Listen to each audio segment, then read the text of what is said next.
Salut à toi, j'espère que tu vas bien et bienvenue dans ce 32e épisode de notre formation consacrée au framework Symfony. Aujourd'hui, on va continuer à voir ensemble l'implémentation des tests et aujourd'hui, ce qu'on va pouvoir faire, c'est tout simplement mettre en place un test fonctionnel pour tout simplement gérer la logique de connexion.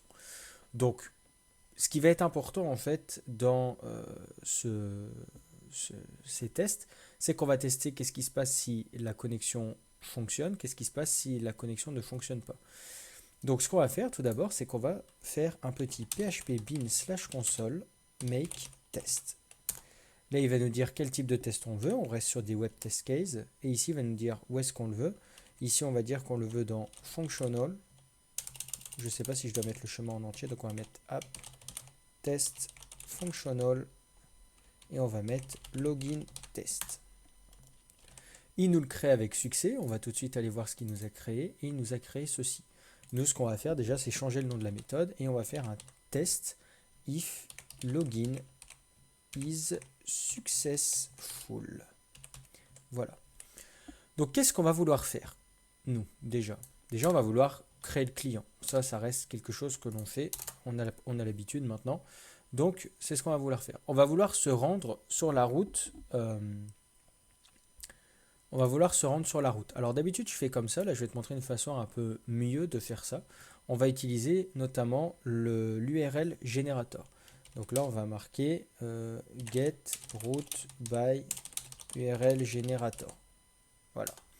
Première étape. Deuxième étape, ce qu'on va devoir faire notamment, c'est se rendre sur la route et remplir le formulaire. Donc on va marquer gérer le formulaire.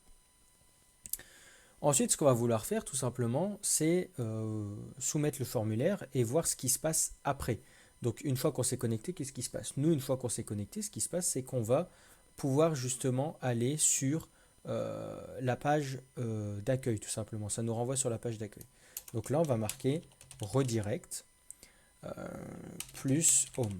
Et ensuite, pour tester qu'on est bien connecté, ce qu'on pourrait faire, et encore, je pense que cela, ça suffit. Pourquoi? J'allais dire, pour voir réellement si on est connecté, ce qu'il faudrait faire, c'est aller sur une page qui nécessite la connexion et voir qu'on n'a pas d'erreur. Mais au final, on n'a même pas besoin de faire ça, étant donné que, justement, si on n'était pas connecté, lors de la soumission du formulaire de connexion, on le verra juste après, on aurait eu une erreur, du coup, on n'aurait pas été redirigé vers la page d'accueil. Donc, on va pouvoir rester sur cette logique-là, ce sera moins de code à écrire et ce sera tout aussi logique. Donc là, ce qu'on va faire déjà, c'est qu'on va faire un URL generator est égal. Alors là, tu peux appeler le client. Le client, tu peux appeler le container.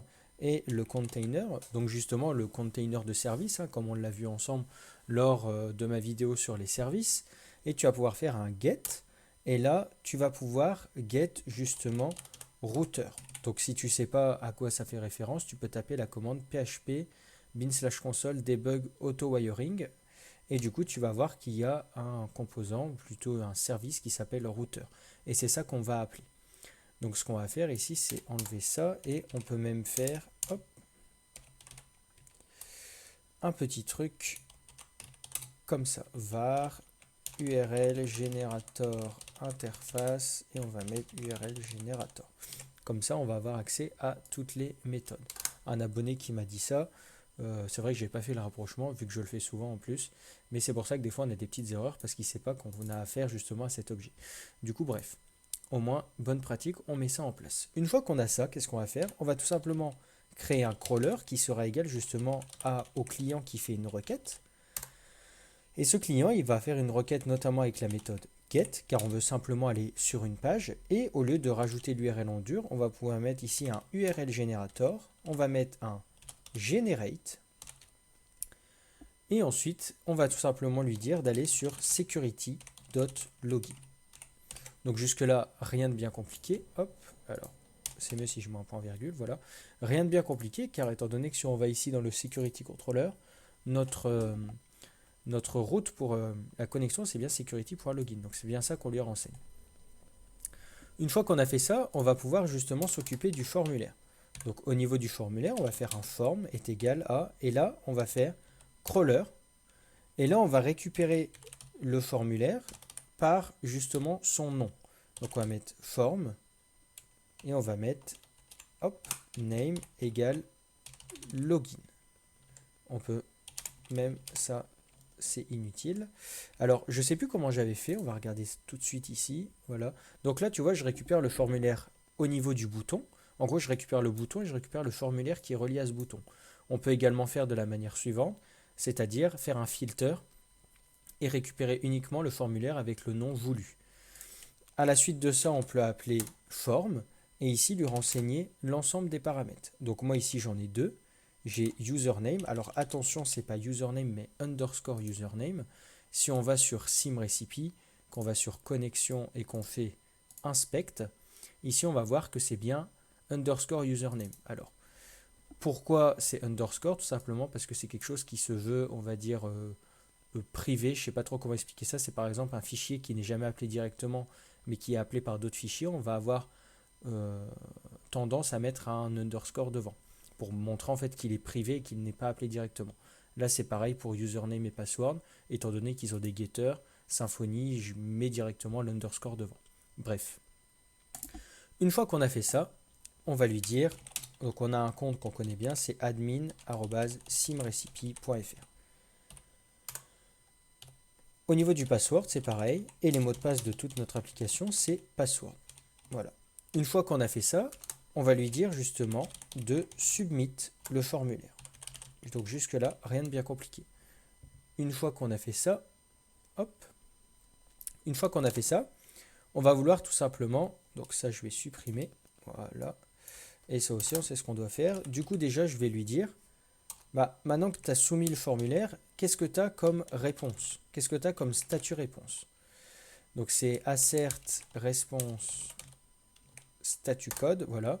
Et nous, on veut s'attendre notamment à du, hop, je me trompe, response, parfait, et on s'attend nous à du HTTP found.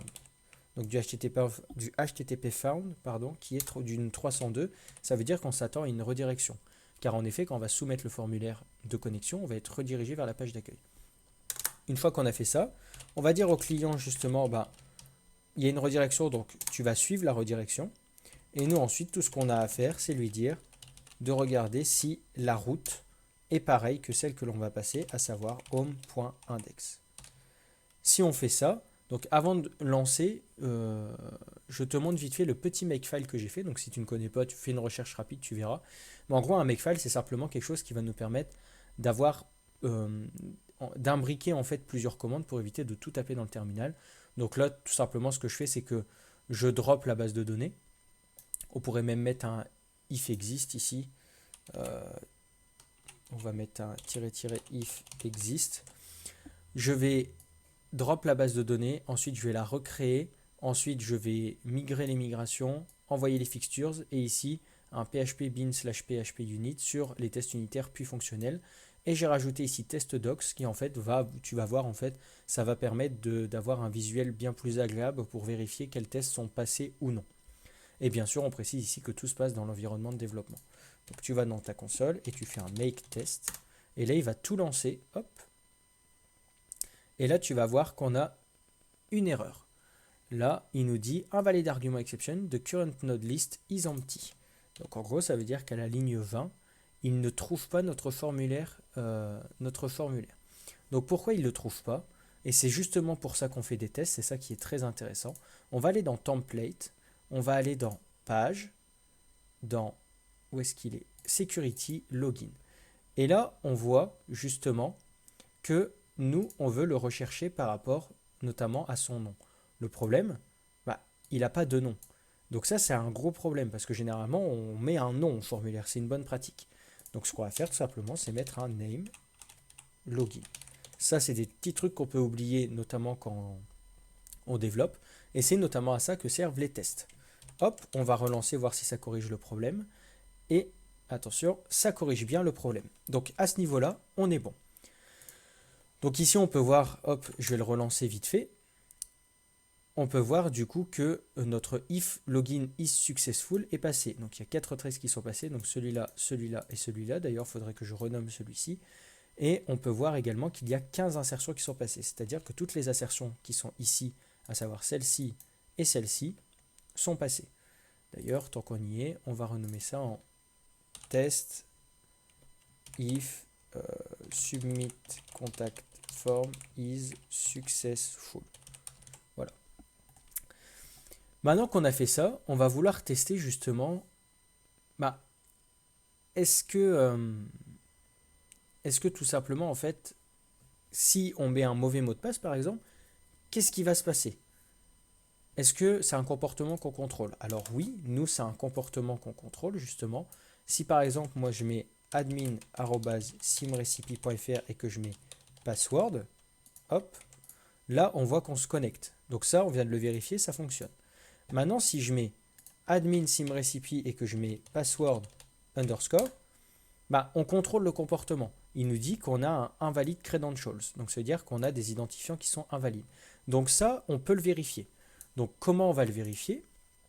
On va tout simplement lui dire, donc déjà, on va créer la fonction, on va faire un public function, test if login failed when password is wrong.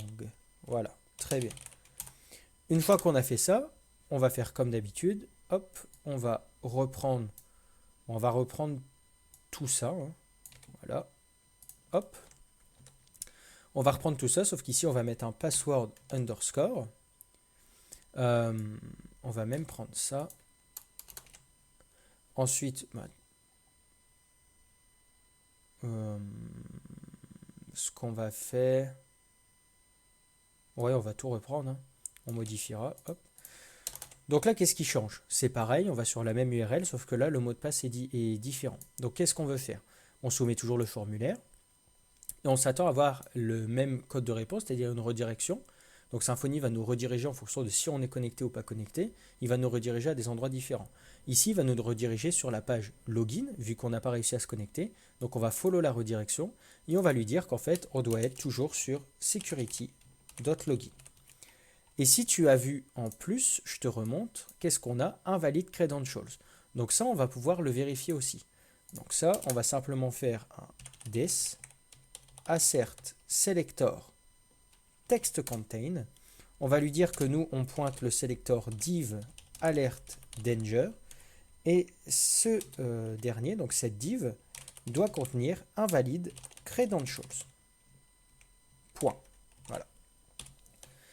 Une fois qu'on a fait ça, tout simplement, on peut lancer nos tests. Donc, un petit make test, hop, on va tout lancer. Et ici, il nous dit tout simplement if login failed when password is wrong. Voilà, donc ça, c'est vérifié. D'ailleurs, pour éviter qu'il y ait d'autres petites erreurs, j'ai vu ça tout à l'heure. Ici, on a un submig. Du coup, on peut mettre un submit. Je ne sais pas si tu as fait l'erreur en même temps que moi en codant, mais moi, je l'avais faite. Du coup, je t'invite à corriger si pour toi aussi, c'est pas bon. Donc voilà, c'est comme ça qu'on peut tester au sein de Symfony un petit peu la connexion. Donc après, on pourrait imaginer plein d'autres tests pour tout ce qui est... comment on peut appeler ça? Tout ce qui est test de connexion finalement. On pourrait imaginer plein d'autres tests. Par exemple, ici, on pourrait imaginer voir qu'est-ce qui se passe si un utilisateur essaie de se connecter et que il a été supprimé. Donc on aura forcément la même erreur vu que nous, on gère pas ce scénario, mais on pourrait gérer ce scénario et implémenter un test en fonction de ça. On pourrait également voir si on avait un système d'utilisateurs suspendus, comment on peut gérer cette fonctionnalité, on va dire, pas cette fonctionnalité, mais comment on peut gérer ce scénario plutôt, et ensuite comment on peut tester ça. On peut également tester si l'email que la personne rentre est faux ou tout simplement n'existe pas. Enfin bref, on pourrait faire beaucoup de tests. Après ça, c'est à la convenance de chacun. Moi, je vais m'arrêter là parce qu'on va dire que c'est les deux tests principaux et c'est pour pas faire des vidéos trop longues non plus. Mais donc voilà, c'est comme ça qu'on va pouvoir tester au sein de Symfony la connexion avec un test fonctionnel. Donc voilà, j'espère que cette vidéo t'a plu. Moi, je te dis à bientôt et dans la prochaine vidéo, plutôt dans les 4 prochaines vidéos, on va voir comment tester un CRUD classique à l'aide de Symfony et notamment, nous, on va s'amuser à tester le CRUD ingrédient. Voilà, si ça t'a plu, n'hésite pas à liker, n'hésite pas à t'abonner pour voir le reste de la formation, mais également toutes les vidéos qui sont faites en amont et même celles qui vont être faites dans le futur. Et puis moi, ce que je te dis, c'est à la prochaine. Salut!